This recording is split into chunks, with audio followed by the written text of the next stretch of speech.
ನಮಸ್ಕಾರ ಸ್ನೇಹಿತರೆ, videos for ಪಬ್ಲಿಕ್ಗೆ ಎಲ್ರಿಗೂ ಸ್ವಾಗತ. ಸ್ನೇಹಿತರೆ, ಬೆಳೆ ಪರಿಹಾರ ಹಣ ಒಂದು ಏನು ನಾವು ಅಪ್ಲಿಕೇಶನ್ಸನ್ನು ಹಾಕಿದ್ವಿ, ಸೊ ಯಾರದ್ದು ಎಷ್ಟೆಷ್ಟು ಹೋಗಿದೆ ಅಂತ ಒಂದು ಹೋಗ್ಬಿಟ್ಟು ನಮ್ಮ ಒಂದು ಗ್ರಾಮ ಪಂಚಾಯಿತಿಯಲ್ಲಿ ಹೋಗ್ಬಿಟ್ಟು ಅವ್ರಿಗೆಲ್ಲ ಅಪ್ಡೇಟ್ ಕೊಟ್ಟು ನಾವು ಏನು ಮಾಡಿದ್ವಿ, ಅರ್ಜಿಯನ್ನು ಸಲ್ಲಿಸಿದ್ವಿ. ಸೊ ಬೆಳೆ ಪರಿಹಾರ ಹಣಕ್ಕೆ. ಸೊ ಇವಾಗ ಏನಂತಂದರೆ ಸರ್ಕಾರದ ಕಡೆಯಿಂದ ಒಂದು ಅಪ್ಡೇಟ್ ಇದೆ. ಏನಂತಂದರೆ ಎಲ್ಲ ರೈತರಿಗೂ ಬೆಳೆ ಪರಿಹಾರ ಹಣ ಬರುತ್ತೆ ಅನ್ನೋ ಒಂದು ಅನೌನ್ಸ್ಮೆಂಟ್ ಮಾಡಿದ್ದಾರೆ. ಯಾವಾಗ ಬರುತ್ತೆ, ಎಷ್ಟು ಬರುತ್ತೆ, ಏನು ಕಂಪ್ಲೀಟ್ ಡೀಟೇಲ್ ಆಗಿ ನಾನು ಇವತ್ತಿನ ಈ ವಿಡಿಯೋದಲ್ಲಿ ನಿಮಗೆ ಎಕ್ಸ್ಪ್ಲೇನ್ ಮಾಡ್ತೀನಿ. ವಿಡಿಯೋನ ಕೊನೆವರೆಗೂ ನೋಡಿ. ಇಷ್ಟ ಆದರೆ ಒಂದು ಲೈಕ್ ಮಾಡಿ, ಅದೇ ರೀತಿ ಚಾನಲ್ಗೆ ಹೊಸದಾಗಿರೋ ದಯವಿಟ್ಟು ಸಬ್ಸ್ಕ್ರೈಬ್ ಮಾಡೋದನ್ನು ಮರಿಬೇಡಿ. ಸ್ನೇಹಿತರೆ, ಹೌದು, ಈ ಒಂದು ಕಳೆದ ಅಕ್ಟೋಬರಲ್ಲಿ ತುಂಬ ಒಂದು ಮಳೆ ಪ್ರಭಾವದಿಂದಾಗಿ ಏನಾಗಿತ್ತು ಅಂತಂದರೆ ಎಲ್ಲ ಬೆಳೆಗಳು ತುಂಬ ಹಾನಿಯಾಗಿತ್ತು. ಅಂತಂದರೆ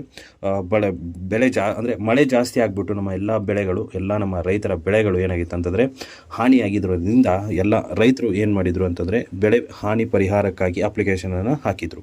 ಸೊ ಇವಾಗ ಏನಾಗಿದೆ ಅಂತಂದರೆ ಎಲೆಕ್ಷನ್ ಇರೋ ಒಂದು ಟೈಮಿಂದ ಏನಾಯಿತು, ಆ ಬೆಳೆಯ ಪರಿಹಾರನ ಏನಾಗಿತ್ತು ಲಾಸ್ಟ್ ಟೈಮೇ ಹೇಳಿದರು. ಸೊ ಇದು ಎಲೆಕ್ಷನ್ ಕಂಪ್ಲೀಟ್ ಆದ ಮೇಲೆ ನಿಮ್ಮ ಬೆಳೆ ಪರಿಹಾರನ ಏನಿದೆ ಅದು ನಾವು ರಿಲೀಸ್ ಮಾಡ್ತೀವಿ ಅಂತ. ಸೊ ಇವಾಗ ಏನಾಗಿದೆ ಅಂತಂದರೆ ಒಂದು ರಿಲೀಸ್ಗೆ ಮಾಡೋದಕ್ಕೆ ಒಂದು ಏನಂತಂದರೆ ಯೋಜನೆ ನಡೆಸ್ತಿದ್ದಾರೆ.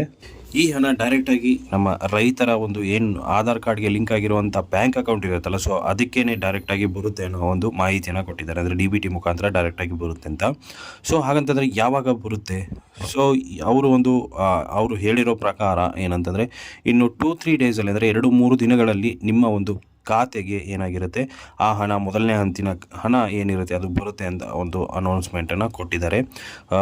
ಒಂದು 2-3 ದಿನದಲ್ಲಿ ಬರುತ್ತೆ ಅಂತ ಹೇಳಿದ್ದಾರೆ. ಬಟ್ ಗೊತ್ತಿಲ್ಲ, ಯಾಕಂದರೆ ಸರ್ಕಾರದ ಒಂದು ಕಥೆನ ಕೇಳೋಕ್ಕಾಗಲ್ಲ. ಯಾಕಂತಂದರೆ ಬಂದರೂ ಬರ್ಬೋದು, ಬರ್ದೇನೂ ಇರ್ಬೋದು. ಸೊ ಬಂದರೆ ಎಲ್ಲ ಒಂದು ರೈತರಿಗೆ ಒಳ್ಳೆಯದಾಗತ್ತೆ ಅಂತ ಅನ್ಕೋಬೋದು. ಯಾಕಂತಂದರೆ ತುಂಬ ಲಾಸಸ್ ಆಗಿದೆ. ಸೊ ಆ ಲಾಸಸ್ಸನ್ನು ಕೊಡ್ತೀನಿ ಅಂತ ಹೇಳಿದ್ದಾರೆ ಕೂಡ ಸರ್ಕಾರ. ಸೊ ಅದಕ್ಕೋಸ್ಕರ ಕಾದು ನೋಡಬೇಕಾಗಿದೆ ಯಾವಾಗ ಎಷ್ಟು ಬರುತ್ತೆ ಅಂತ. ಸೊ 2-3 ದಿನದಲ್ಲಿ ಬರುತ್ತೆ ಅಂತ ಒಂದು ಇನ್ಫಾರ್ಮೇಷನನ್ನು ಕೊಟ್ಟಿದ್ದಾರೆ ನಮ್ಮ ರಾಜ್ಯ ಸರ್ಕಾರದವರು. ಸೊ ಇಷ್ಟು ಇವತ್ತಿನ ವಿಡಿಯೋ ಇಷ್ಟ ಆಗಿದೆ ಅಂದ್ಕೊಂಡಿದ್ದೀನಿ. ಇಷ್ಟ ಆಗಿದೆ ಲೈಕ್ ಮಾಡಿ, ಶೇರ್ ಮಾಡಿ, ಸಬ್ಸ್ಕ್ರೈಬ್ ಮಾಡೋದನ್ನು ಮರಿಬೇಡಿ. ಸಿಗೋಣ ಮುಂದಿನ ವಿಡಿಯೋದಲ್ಲಿ ಅಂತ ಹೇಳ್ತಾ ಥ್ಯಾಂಕ್ ಯು ಸೋ ಮಚ್.